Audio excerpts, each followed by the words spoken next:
There's lots of adverts with women on the telly, I've noticed, but I can't remember ever being one about a man. No. Now we're doing a thing aimed at men. That could be the breaking point.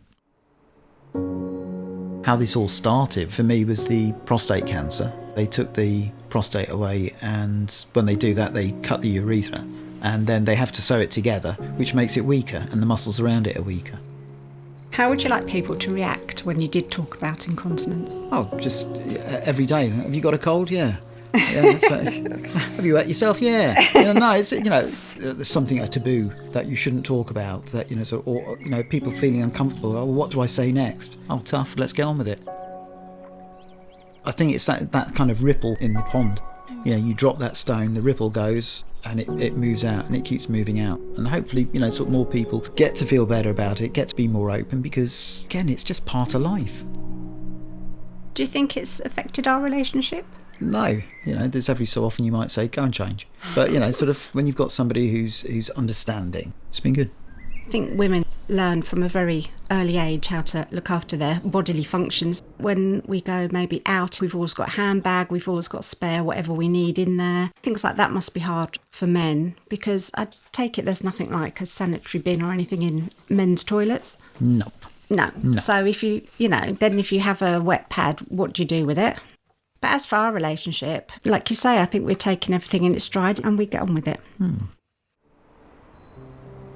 For me, I suppose the worry is when it's unexpected. If I'm just out, we're doing a bit of shopping, and, if I suddenly have a sneezing fit. First thing this morning, got changed, got rid of that, sneezed, pee, then I have to go and shower again. But luckily I'm at home. The stress incontinence is when I'm physically active, so things like getting on the motorbike, abrupt stops, or doing the taekwondo in particular. That's been probably the main thing, because it just slows me down doing things. I think both Lisa and I were very pleased when we said, I don't have to stop taekwondo. That really is a driving force for me. Okay, I might jump, I might leak, but now I've got the things to help me through that. When they say it's when somebody goes blind, that all the other senses peak up. In the same way, you become a better instructor, because you have to find a way to teach without demonstrating. So I've had to dig deeper into the knowledge and capability of telling the students, right, this is how it's done, rather than trying to show them. I remember there was one day I was out on the motorbike, and there was a student, and they dropped the bike, and I had to help pick it up. And I knew at the point that as soon as I'm going to lift, that's going to put some stress on me.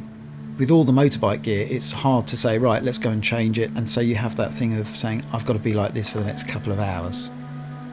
Why did you decide to tell your story? Because it can help other people. If they can see somebody who is getting on with life, not letting it restrict them, well, hopefully it's a good thing. It's all about your attitude to it. And if you think, right, okay, I've got this, fine, that's just another thing on my plate that makes me individual from all my friends. But I'm still doing the things my friends do, I'm still going out. It may be slightly limiting, but that doesn't mean it all stops.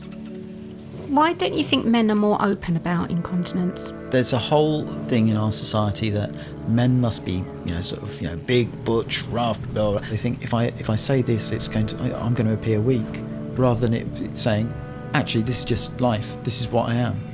And it's actually stronger sometimes to say, look, I got this. So what?